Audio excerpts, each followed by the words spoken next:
How was your week, Michael? Wow, Renee, it's been a tough week. I've been sick most of the week, and I'm just so happy to be able to be up and out and seated out in this beautiful place. I don't know, from Tuesday, Wednesday, Thursday, I was really, really sick. Like yesterday, I started getting out of the house a bit and just sitting out here, enjoying this view for a little bit, and then go lie down again. But today I'm feeling much better. Still coughing a bit and still got snotty nose, but wow, what a difference it is. Feeling very much stronger. And you see, still got a bit of a cough. Yeah. Well, it was a scary time for me as well because I think in our 11 years of marriage, I have never seen you this ill. So, and there was not much I could do, in Cape Town. Did you say 11 years of marriage? Yes, our anniversary is coming up next weekend. So What? then it's going to be 11 years that we are married. You're kidding. And in this amount of time, I've never seen you this sick. And I was feeling very helpless because there was no pharmacy nearby for me to just quickly pop in and get all the medication you need. So in comparison to our Cape Town experience and being able to just quickly pop over to the pharmacy and get ACC 200 or whatever, you're limited to what this area provides. Unfortunately, even though Tuesday night you were struggling to even get breath and air, we were able to get medication from Chavuma Mission Hospital and Tamako, the missionary nurse. She's a Japanese missionary nurse, and what an amazing person she is, eh? So generous as well. Not just medicine, she gave us food items. And some treats like hot chocolate and things like that, which she packed in for us and sent it along with the medicine, which was amazing. It was really special. Yeah. And she gave medicine to me as well to make sure that I'm not going to get sick. Yeah. Yes. So we don't need you to get the sickness. Yeah. We don't need you. We need you strong. You, my girl. I've said this before and I'll say it again. You are an absolute angel. The way that you took care of me during this time of sickness was just so splendid. I'm so grateful to God for you. Thank you for getting medicine and making sure I take it on time and making it comfortable all the time. I'm just thankful that God gave me the strength to be able to do that while you've been sick, and I could have been down with you, which would have been not great at all. So the Lord kept me strong and was making it possible for me to be able to take care of you. No, thanks for that. Now look, of course, being sick was most of my week actually, but the highlight actually was the Sunday that started off this week, and that was when we went across the river. Yeah, we told last week. We told everybody about the mission or ministry that you were going to do across the river. So maybe you can. We were about to, yeah. So of course, last week when we finished our last update, we mentioned we're going to do ministry across the river, but this was it. I mean, Sunday morning, Pastor David came up here 8:30. Well, I suppose it's a bit late, 9 o'clock, and we went down to the river crossing, just down over there. And waited for the boat to come. Watu wa Mtondo. Yeah, that's it. Boat made out of wood, eh? Yeah. So Chinyama, the boatman, the ferryman, came across, and we loaded up the motorcycle into the boat, and we got in. It was my first time in one of these dugout canoes, and I didn't know, how hard it's gonna. And it's quite stable actually. Uh-huh. But it was really a great experience going with a motorcycle across the river, one wheel just dragging in the water, and the water's edge is like 2 or 3 inches away from the side of the boat. It's like you never know when it's going to capsize or get a little bit of water in, but yeah, it's stable. Chinyama did good to get us across. And then Davey and I, we got on that motorcycle. Davey rode, of course, I sat in the back. Now that for me as well was something that I don't always do. I mean, I ride motorcycles. I've been riding motorcycles since I was 10 years old. I love motorcycles, but man, I don't get on the back with anyone. Yeah. But anyway, now on the back with Davey in the sand. On the west bank, the sand is quite deep in most places, and that's a little 125 Honda XL. And it was a pretty powerful bike. It did pretty good to carry the two of us through the sand, and it was quite an experience. But we dodged some of the thick sand by going onto these like little shortcut routes. So the sand is a little bit firmer in some of those places because not so many vehicles go through, but people walk those routes. And so the sand is a lot more firmer mostly. But that was a lot of fun. Sometimes the sand was too deep and I had to get off and let Davey carry on, get the bike through the sand, and then I'd catch up with him and then get back on the bike. So it took us just under an hour, probably about 52 minutes, to get to the village Kambuya, Kambuya village, where there was a youth gathering that had been taking place from Friday, and Sunday was the culmination, the last day of the youth gathering. And Davey and I went to address this youth gathering, and as we arrived, they were under the tree near the church singing. Oh, so beautiful singing. I really love their singing. And that gave me joy as I arrived. And look, it was a long day. I mean, we were there from must have been just before 10, probably about 20 to 10. And you only got back here at like 6 o'clock in the evening. That's right. Yeah. I mean, the meeting went on until almost 3 o'clock. Yeah. So, and then after 3, we went and had lunch at somebody's house. And you didn't eat my packed lunch. I didn't eat your packed lunch because I ate the lunch that they prepared for us, which was chicken, was nice. Chicken and nshima mixed with cassava meals and maize and cassava mix together with pumpkin leaf relish and small little dried fish or fried fish, crispy fried. Very interesting. And that worked your stomach a bit there, eh? It did, actually. As we drove away from there, my stomach was feeling quite queasy. But the youth meeting, the singing really blessed my heart. I really enjoyed singing with them and dancing with them. And then also it was a great opportunity to preach at the church, at the youth gathering. Look, I don't know the people that well yet, so it's difficult to connect with them. I just preached the gospel. I preached one of the talks that I've preached in many places in Africa, from Luke chapter 16, verse 19, about Lazarus and the rich man, where the rich man cries out from hell and the fires of Hades, in torment, is crying out for mercy. And so we just recognized there were 3 things wrong with his cry for mercy. I mean, number 1, it was too late. I mean, he's dead already. Can't be asking for mercy after he's dead. And number 2, he was asking the wrong person. He was asking that from Abraham. That's just, Abraham needs mercy himself. Abraham can't give mercy. Only Jesus can give mercy. He's the one who died on the cross. You need to be asking Jesus, not Abraham, or not anyone else for that matter. And then finally, we also saw that he was asking the wrong question, because he had no realization of his sin. He wasn't asking for mercy or forgiveness of his sins. He was just asking, for relief from his torment and his suffering.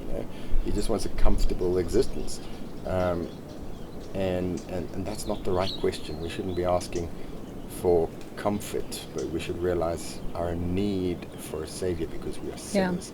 Yeah. Anyway, so there was a message that I preached. Davey, of course, came in afterwards, and he preached again for more than an hour. Sure. I don't know what he preached on because it was all in Luvali. Yeah. But every now and then he gave an English phrase which helped me understand some things. But one of these days we will. He's a fiery preacher as well. He's a fiery preacher. One of these days we will become competent in the Luvali language, and then that won't be a problem anymore. So it's one of the things we want to start in this next week is our language lessons, so that we can start becoming more comfortable. But we are getting comfortable with like the greetings. I think it's just the more conversation things that are still difficult and challenging. Yeah. So look, on our way back from the village. What do you think? I almost thought that's a crocodile. It is something that's under the water and coming out again. Oh, there is Might something. be an Otter, otter, yeah. The head is too round. Yeah. Anyway, on our way back from the village, it was raining and it was quite a mess. We were getting wet and going through the bushes, and Davey warned me about some of the stumps to keep my feet close to the motorcycle because the stumps can bang my legs. And so, anyway. You did get wet on I the got yeah. wet, yeah, of course it was. So I wonder if that's not where your flu Maybe started that's as where I well. got sick, yeah.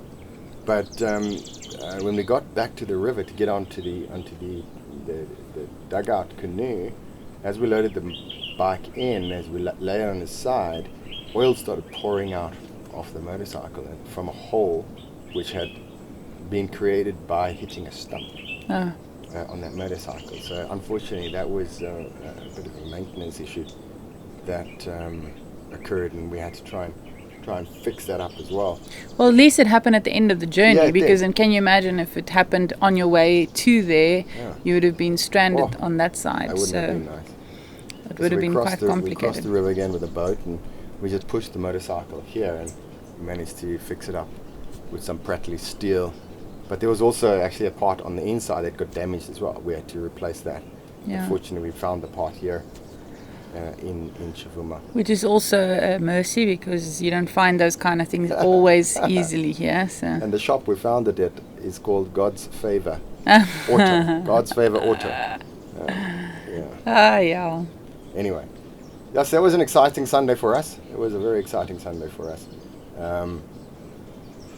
But the Monday, of course, we fixed the motorcycle on the Monday, not on the Sunday. Oh, another thing that was quite weird is the fact that this week you've been working on, or you were planning to work on the ablutions, because our friends are coming to visit tomorrow, and they're going to be using the campsite, and the campsite ablution has got some of the plumbing in, but the toilets and showers and things are not in yet. So you were going to focus on this. And it was like a deja vu moment almost, because the same thing happened last year in June, July when we were here. We were working on the ablutions because Footspoor and their team were coming to stay in the campsite, and then we all went down with COVID, and we couldn't do anything with the ablutions, and they had to kind of fend for themselves. Now this week again you're working on the ablutions, and then in the middle of that you go down with this flu that you can't even get out of bed. So it was just a weird coincidence that it was so similar to the last time this happened. Yeah, it is a coincidence. And look, there's no correlation between what happened last year and this, but it is a freaky coincidence, because I've been trying to fix that toilet for more than a year now. And also it's still not fixed. And also the thing is that I think in a sense you were working yourself up about all the little things that I feel that part of the reason why you got sick is because your immune system was run down about all your stress and worrying about various things. So I think we're learning here to take things slowly. Yeah, I think that's something that I need to learn. Look, I got sick. I started getting sick on Tuesday. Woke up with a sore throat and I was in bed by the afternoon. Got hit pretty bad with this flu, and then you can hear I'm still coughing. But I do believe it was because, like you say, Renee, that I was getting too worked up about things that were were not done or half done or not working, or and particularly that ablution that I've been trying to get going for so long. I mean, since I arrived here, it's one of my priorities to try and get that going, because I knew it was coming.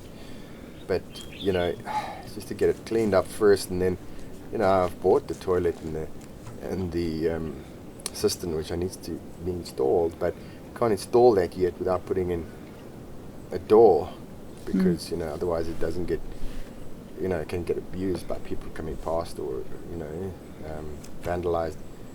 So, I mean, I try and build that door, but to build a door, I have to first get the power tools connected to electricity, and then I had to fix that electrical box. That was something from last week. And so that was a big frustration, just getting that going. But then also I was getting the guys to clean up, and to put that to chase the ants away with the old motor oil. And then they messed all that old oil on the walls, and that disturbed my spirit. I mean, really. And every time I walked in there again, or even walked towards the place, I mean, the place is splattered with oil. It's like, it disturbed my spirit greatly. And she, you know, I'd asked Rainford to clean it up, you know, because he made the mess, and I gave him tools and stuff, and I showed him how to do it, and he just made a bigger mess, you know. So eventually I just reassigned him to a different task, and I managed to get someone else to come in.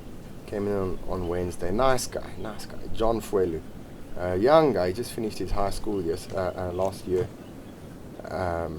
Very respecting young man, and he knows English pretty good.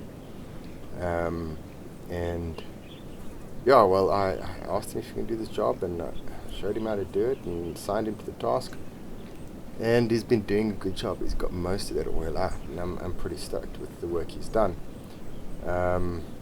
So yeah, but I've also resigned myself to the fact that I can't get things done at the pace that I want to get them done. Yeah. I've had to step back, and I've had to slow down. In one sense, I've had to repent from being frustrated and critical of things around me that are not the way I want them to be, or not the way I think they should be. I need to just slow down and be thankful for what is here, and then work one step at a time to make things better. I can't rush at it. And I think the mistake I made in the beginning, I just thought, there's so many things that need to be fixed, so many things that need to be made right. And I just started to try and get everything going, and I depleted my energy. And you were getting disturbed. I was getting disturbed in my emotions, in my spirit, and my immune system took a big knock. And so when this flu thing hit me, it hit me harder than I've ever been hit before with the flu. And look, it was Wednesday night, I don't know, one of the nights, I didn't think I was going to see sunrise. Yeah. I mean, I was struggling to breathe. I was really so sick. I didn't think I would see the sunrise. I'm grateful for your I think it help, was Lovey. Tuesday night. I'm grateful for your help, Lovey. You really helped me through this as well. Anyway, that's a lot of my week and my issues. How's your week been? What have you been up to? Yeah, so it was obviously quite a scary week for me because of how sick you were. And I don't think I've ever, in all our years of marriage, seen you that sick. And I felt very helpless because I obviously didn't have I didn't have anything that I could help you with. I didn't have medication or anything in the beginning. So especially Tuesday night, and you're struggling to breathe, and we didn't sleep much of that night. It was up and I think from about just before midnight we were up, and just when we settled down, then you up again because you can't breathe, and you trying different positions, you know, sitting and sleeping on your chest, and I don't know, it was very scary for me, and I didn't know what to do. But one of the things which I realized, we put out onto Facebook and all those things, just messages for people to please pray, and there was a lot of support and prayer coming from all corners, and that gave me strength to be able to stand up, and just continue doing what we need to do. I also had to take responsibility for things which I hadn't normally taken responsibility for, like, for example, getting the workers and the tools to them where they need it. And those are things that you normally know what you're doing. And I had to take on a role which I hadn't done before. So it was new territory for me. But I had a sense of accomplishment, and it was to me a privilege to be able to see that I am able to do these things and to take on those roles and do the best we can. You did it so well, my love. Thanks, my lovey. Thanks. So well. I'm so proud of you. No, I'm grateful to God. It's just God who's given me the strength and the ability to do that. And but I also want to recognize that we have a very strong support base with our church and our friends from all corners, who often contacted us to check in with us and see how we're doing, specifically with me, to see how am I doing and how am I feeling, and if I'm managing, and how you're doing, and so on. So it made me feel not alone in this and well cared for. Leslie also treated us quite a lot with different things, sometimes with a meal or a dessert or something, and it was really nice to just have that sort of backing as well. So I think it was, and most importantly, to me, it was a time to turn to the Lord, because I did not have within me the ability to do the things I needed to do. I also did not have the strength to, after a whole night of almost not sleeping at all, going on for a whole day and doing all the tasks that needed to be done. And I felt many times like I was weak, or I was struggling, or in pain. And I was able to turn to the Lord and, just bring it all straight to Him, and got my strength from Him. So to me, those things are so valuable, because it really helps one to turn to the Lord and cling to Him, to rely on Him, to realize your own weakness and your own inability to be strong, and you just throw yourself on the Lord and say, like, you need to be strong, or help me be strong, because I can't do this on my own. Some advantage in these trials. No, for sure. Lord, it was valuable. So we're looking forward to this next week, because Ignu and Astrid are coming. They're on their way here, so they should be here tomorrow. And they're also bringing a few of our goodies from that we asked, that we wanted them to buy for us in Lusaka, and then we'll get it here. So we are so grateful to them for bringing it, but also we can't wait to see friends and spend some time just having fun. And next weekend is our wedding anniversary, so yay, lots to look forward to. Okay, well, that's, I think, an update. I know you didn't mention anything about what you're doing in the office with Kahalo. There's lots that we didn't mention. But I think this is enough for us to wrap up this week. It's been an interesting week. It's been because I've been sick, and I think that's dominated most of